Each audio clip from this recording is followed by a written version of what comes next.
स्वागत है आप लोगों का मेरे शहर में। सो गाइस, आज की वीडियो जैसा कि आप लोगों को पता ही है देखकर स्क्रीन से, जैसे कि आप सोच रहे हो कि आपको पता है, मैं बोल रही हूँ हाइड्रोजन पे है।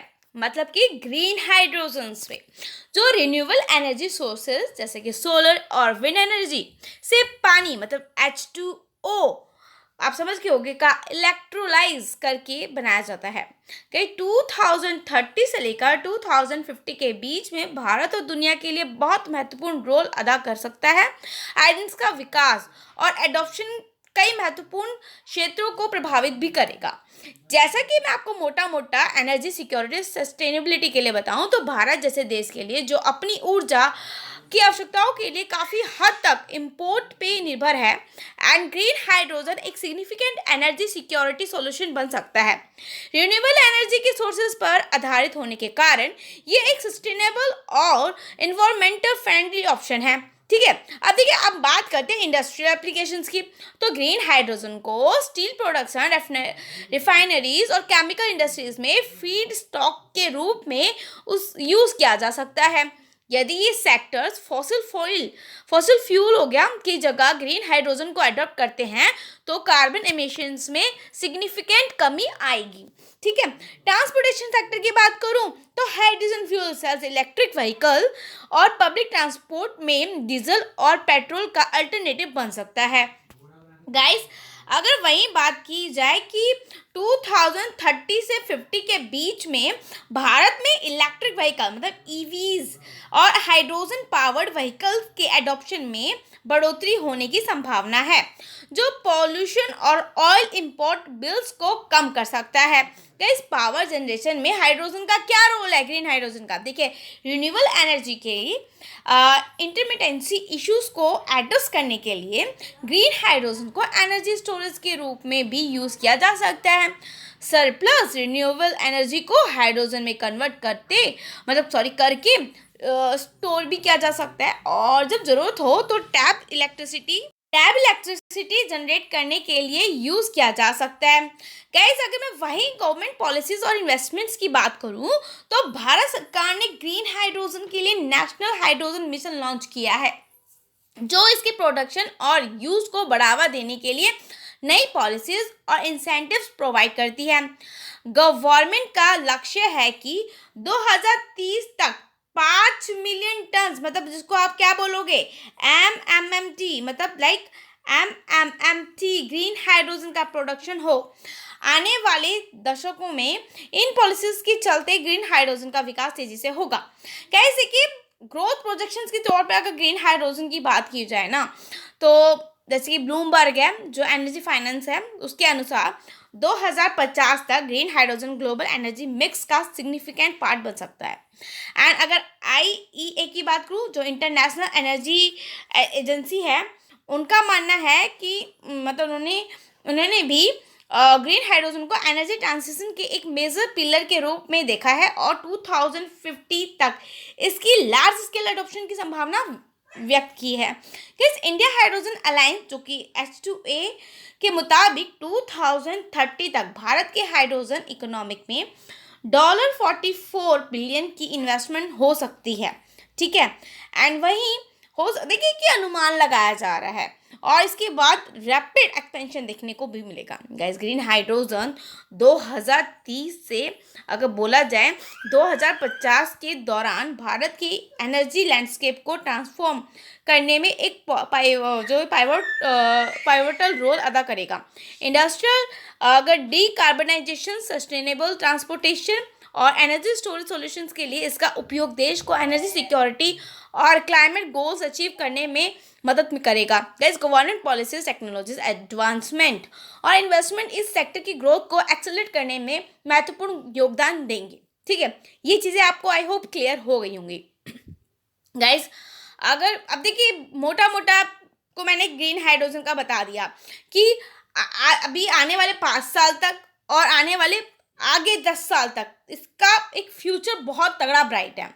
तो अभी आपको करना क्या है, देखिए मैं तो आपको ये कहूँगी ग्रीन हाइड्रोजन के पेनी स्टॉक जरूर सर्च करें, ठीक है, खुद से स्टडी करो, mid cap small cap search करो। लेकिन कुछ ऐसे स्टॉक्स हैं जो गवर्नमेंट सेक्टर से रिलेटेड है, देखिए गवर्नमेंट का इतना योगदान है, तो गवर्नमेंट सेक्टर से रिलेटेड कुछ ऐसे स्टॉक्स मैं आप लोगों के लिए लेकर आई हूँ जो आपको आने वाले टाइम में काफ़ी अच्छा रिटर्न दे सकते हैं। गाइस अगर बात करें हम ग्रीन हाइड्रोजन के बारे में, तो देखिए भारत ने पिछले कुछ सालों से ग्रीन हाइड्रोजन के उत्पादन पर ज़्यादा ध्यान दिया है, प्रोडक्शन पे, मतलब कि क्योंकि ये ऊर्जा का एक ऐसा भंडार है, एनर्जी का ऐसा भंडार है जो कभी भी खत्म नहीं होने वाला। भारत सरकार ने 2030 तक जो कुछ आप क्या लीजिए, एक तो 2030-2050 तक है 5 मीट्रिक टन ग्रीन हाइड्रोजन के उत्पादन का लक्ष्य रखा है, ठीक है। मतलब लाइक आप ये कह सकते हो 5 मीट्रिक टन भी रखा है, और मैंने अभी आपको ये भी बताया है कि इसके अंदर हमें जो मोटा मोटा क्या देखने को मिलता है। गाइस देखिए जो हमारा ग्रीन हाइड्रोजन है उसकी बहुत ज़्यादा डिमांड होने वाली है आने वाले टाइम में। डिमांड बढ़ेगी तो जैसे कि 5 मीट्रिक टन जो इन्होंने चीज़ें रखी हैं, तो हमें भी कहीं ना कहीं ग्रोथ देखने को मिलेगी किनमें, स्टॉक के अंदर। अब देखिए उत्पादन का लक्ष्य है, तो जिस कारण ग्रीन हाइड्रोजन से जुड़ी कंपनियों की प्रॉफिट में बढ़ोतरी होगी, जिससे कि आपको भी मुनाफा हो सकता है। भारत सरकार का ग्रीन हाइड्रोजन के ज़्यादा से ज़्यादा उत्पादन करने का लक्ष्य रखा गया है, जिससे कि भारत में ऊर्जा की पूर्ति करने के लिए इसका आयात ना करना पड़े। समझ में आ रहा है आपको?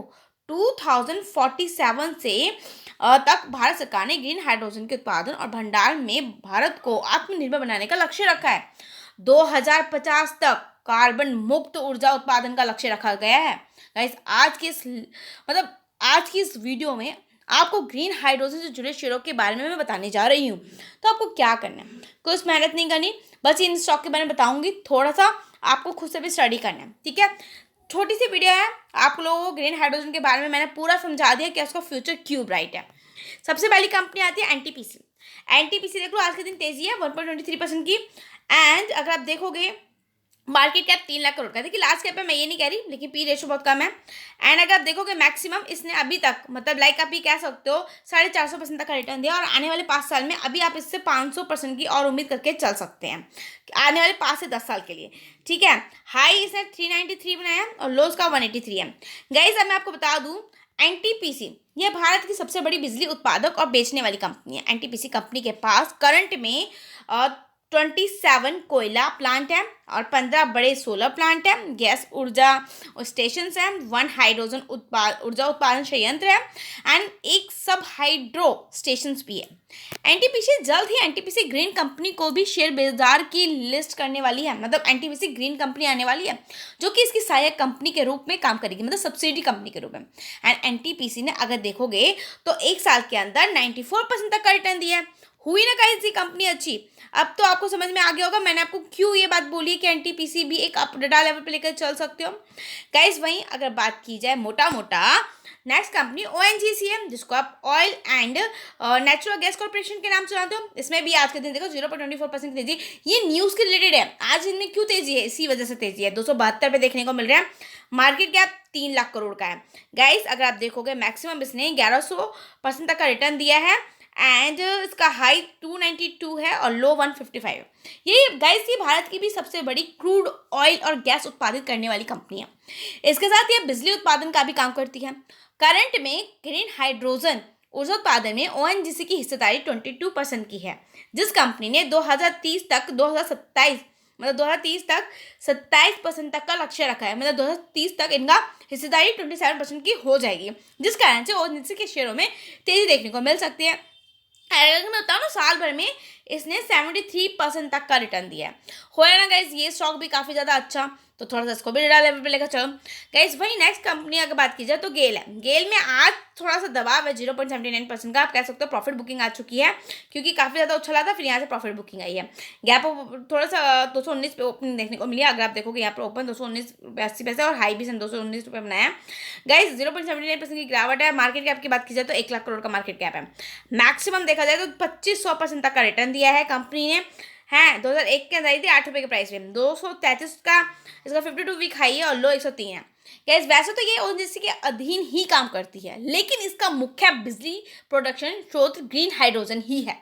एंड इसके साथ ये गैस वितरण का मतलब डिस्ट्रीब्यूशन का भी काम करती है। गेल लगातार अपने ग्रीन हाइड्रोजन के प्रोडक्शन को बढ़ाने में लगा हुआ है। एंड इस कंपनी ने पिछले 1 साल में 101% का रिटर्न दिया है। कंपनी के फंडामेंटल भी बहुत अच्छे हैं और ग्रीन हाइड्रोजन की उत्पादकता ने वृद्धि होने पर कंपनी के मुनाफे में भी वृद्धि होना तय की गई है, दर्ज किया गया, आप ये कह सकते हो। गाइस भाई नेक्स्ट कंपनी रिलायंस इंडस्ट्री, पहले बताया था मैंने ग्रीन हाइड्रोजन के बारे में, और मैंने ये वीडियो अपनी लर्न एवरीथिंग बाय आरएन पे बनाई थी, उसमें मैंने कुछ स्टॉक्स बताया, आप चेकआउट करके चल सकते हैं।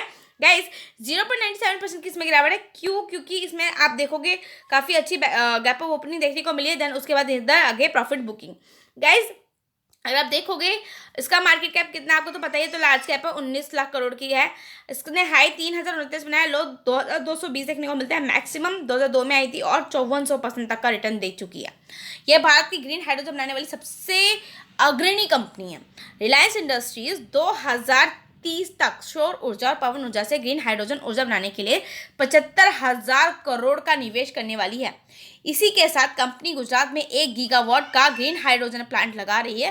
कंपनी के द्वारा दी गई जानकारी के अनुसार इस प्लांट से ग्रीन हाइड्रोजन का उत्पादन 2025 तक शुरू हो जाएगा। इसी के साथ और प्लांट लगाने पर भी इसने ध्यान दे रही है।